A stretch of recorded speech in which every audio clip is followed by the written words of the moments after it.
अब सुन रखे सुबह संदेश मॉर्निंग वॉइस। अब ब्रदर क्रिस्टोफर स्वामी मुंबई से वजन से वाटा जाएगा। सागर में जाके मिलती है नदियाँ और झरने, किसी को बनाया खारा, किसी को बनाया मीठा। ये रचना है तुम्हारी, तुम ही हो पिता हमारा, परमात्मा तुम ही हो, प्रभु तुम ही हो सहारा। सुख दुख के इस जीवन में लेता हूँ नाम तुम्हारा। मुझे शक्ति दो मेरे पिता, बस तुम ही एक सहारा। इस भूली भटकी दुनिया में दूजा न कोई हमारा, परमात्मा तुम ही हो, प्रभु तुम ही हो सहारा। सुख दुख के इस जीवन में लेता हूँ नाम तुम्हारा। एक और बार इस शुभ संदेश में यीशु मसीह के नाम से प्रत्येक भाई बहन का स्वागत करता हूँ। मैं भी परमेश्वर पिताजी को धन्यवाद देता हूँ कि प्रभु ये दिन दिया, या अवसर दिया कि आप लोग के बीच में परमेश्वर के वचन को बता सको। आए हम थोड़ा समय के लिए प्रभु की वचन की ओर जाएंगे। आए हम पढ़ेंगे 1 तिमोथी चैप्टर 2 वर्स 9, 10, 11। पहला तिमोथियो अध्याय 2 उसका 9, 10, 11। वैसे स्त्री भी संकोच संयम के साथ सुहाने वस्त्र से अपने आप को संवारे, ना कि बाल गूंथने, ना सोने और मोतियों बहुमूल्य कपड़ों से, पर भले कामों से, क्योंकि परमेश्वर की भक्ति करने वाली स्त्रियों को यही उचित भी है। स्त्रियों को चुपचाप पूरी आधीनता से सीखने चाहिए। इन वचन पढ़ने द्वारा परमेश्वर पिता हम सबको, हमारे हृदय को आशीष करे। तो यहाँ पर हम सुबह के वक्त परमेश्वर के वचन को पढ़ते हैं, तो यहाँ पर जो संत पौलुस जब तिमोथी को इस बातों को पवित्र आत्मा के द्वारा लिखने के समय इस बातों को बताता है कि स्त्रियों को अपने आप को कैसे वस्त्र से संवारने चाहिए, न सोने चांदी से, ना बाल गूंथने से, और उसके बाद मोतियों से, बहुमूल्य कपड़ों से।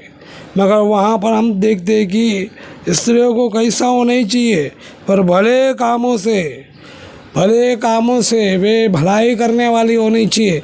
और वहाँ पर हम देखने के समय देखते हैं कि क्योंकि परमेश्वर की भक्ति करने वाली स्त्रियों को ये भी उचित है, और ये भी जो परमेश्वर की भक्ति करती है उनको भी ये भी उचित है, पर स्त्रियों को चुपचाप पूरे अधीनता से सीखने चाहिए। तो यहाँ पर भी हम देखने के समय आज जो वचन को मैं देख रहा था, तो मुझे ये वचन आज दिया, मुझे मिला, ये वचन मेरे मन में आया।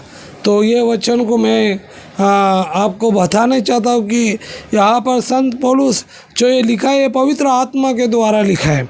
क्योंकि आजकल का हम कलीसिया में, दूसरे चर्चेस में हम देखते हैं कि ये सब ऐसे बातों को चलता है, मगर यहाँ पर वचन साफ बताता है कि ये बात ऐसा नहीं होनी चाहिए, ऐसा वस्त्र नहीं पहनने चाहिए।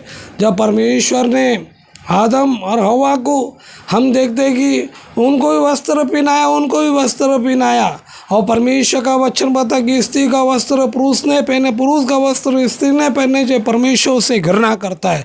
और यहाँ पर हम देखने के समय पवित्र आत्मा इस प्रकार बोलता है कि ये सब बातों से हम त्यागनी चाहिए। एक भक्ति करने वाली स्त्री कैसा होनी चाहिए, वो अपने आप को पूरे ढकने चाहिए, अपने आप को संवारने चाहिए, न मॉडलिस्ट और नहीं तो फिर वो सोने चांदी से और यहाँ पर परमेश्वर का वचन है, पवित्र आत्मा जो इस बातों को बताता है कि यहाँ पर जो बाइबल में जो लिखता है कि वो बातों को बताने के समय और लिखने के समय इस प्रकार लिखा है कि वे पूरे अधीनता से परमेश्वर के वचन को सीखने चाहिए। कलीसिया में अधीनता रहनी चाहिए। कलीसिया में वे लोग अधीनता में रहते हुए और प्रभु के बातों को सीखने चाहिए। और उनको कोई उपदेश देने का कलीसिया में उनको कोई अधिकार नहीं है, क्योंकि यहाँ पर प्रभु का वचन है। यहाँ पर क्योंकि आप उत्पत्ति से और रिवलेशन पढ़ो, कभी भी स्त्री प्रचारक को हम महसूस नहीं कर सकते कि परमेश्वर ने उनको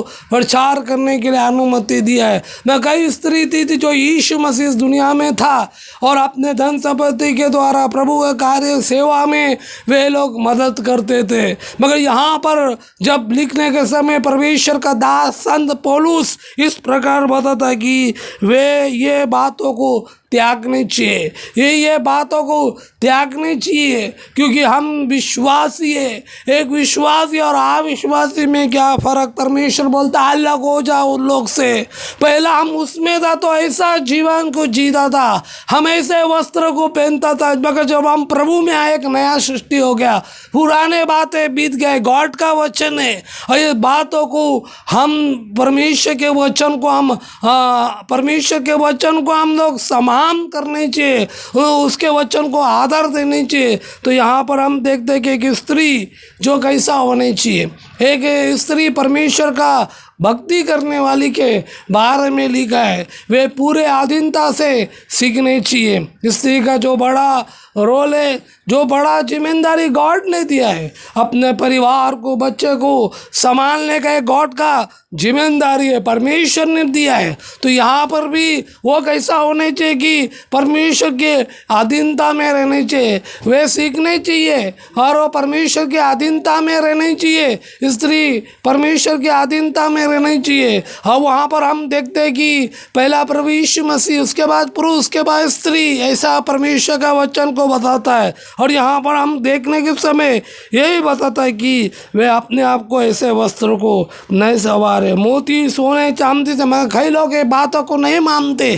कई लोग नहीं मानेंगे, कई लोग उन लोगों को नहीं सुनने का है। मगर गॉड का वचन है, जीसस का यस्टरडे टुडे फॉरएवर सम। यीशु मसीह आज और कल एक जैसा है। आकाश और पृथ्वी टल जाएगा मगर परमेश्वर का वचन कभी नहीं बदलेगा। जो वचन में लिखा है हमको वही करने का है, जो वचन हमको बताता हमको वही करने का है। हम कई बार बोलेंगे उनमें से इनका लोग इसके लिए ये नहीं पहनता है, इनके लिए उनका उसमें ऐसा रहता नहीं। ये गॉड का वचन है, गॉड का वचन है। पवित्र आत्मा इस प्रकार लिखता है कि वे भक्ति करने वाले स्त्री ऐसा ही होने चाहिए। संत पौलुस पवित्र आत्मा के द्वारा इस बातों को बताने के समय और लिखता है कि वे लोग ऐसा होने चाहिए, पूरे अधीनता में सीखने चाहिए। मगर आज बहुत दुख का बात है कि स्त्री खड़ा होकर कलीसिया में, चर्चों में प्रचार करती है, एक पास्टर का रूप में खड़ा होते, मगर कितना परमेश्वर के नजरों में हम देखते हैं कि परमेश्वर को पसंद नहीं है इस बातों को। परमेश्वर ने जो अधिकार दिया है, परमेश्वर ने जो उनको जो जिम्मेदारी दिया वही करनी चाहिए। जो परमेश्वर ने पुरुष को जिम्मेदारी दिया वो करनी चाहिए, जिस परमेश्वर ने जो स्त्री को जिम्मेदारी दिया वही करने चाहिए। यहाँ पर हम देखते हैं कि ये गॉड का वचन है और परमेश्वर का भय मानने वाली स्त्री को वैसा होने चाहिए, पूरे अधीनता में होनी चाहिए। मगर याद रखो कि आप जब ये वचन को आप सुनेंगे, कई बहनों को अच्छा लगे, मगर यहाँ पर ये गॉड का वचन है। हम अपने आप को जांचने चाहिए, क्या गॉड के वचन से हम बड़ा है क्या परमेश्वर जो बोलता है क्या उससे बड़ा हमें क्या? जब परमेश्वर ने स्त्री को बनाया, परमेश्वर ने स्त्री को वस्त्र दिया, पुरुष का वस्त्र को पुरुष का वस्त्र दिया। और परमेश्वर का वचन ये बताया कि स्त्री का वस्त्र पुरुष से, पुरुष का वस्त्र स्त्री ने पहननी चाहिए। मगर प्रियजनों, इस बातों का हम याद रखें, ये परमेश्वर का वचन, परमेश्वर इस प्रकार इस बातों को बताने के समय संत पौलुस इस बातों को बताता कि पूरे अधीनता में रहने चाहिए, सीखने चाहिए। ना उपदेश करे ना वो प्रचार करे कलीसिया में। वे प्रचार कर सकते, वे लोग घर पे कर सकते, किसको बता सकते, मगर कलीसिया में वे लोग पूरे चुपचाप पूरे अधीनता में सीखने चाहिए। पवित्र आत्मा इस बातों को बताता है। तो प्रियजनों, इस बातों को हम याद रहे।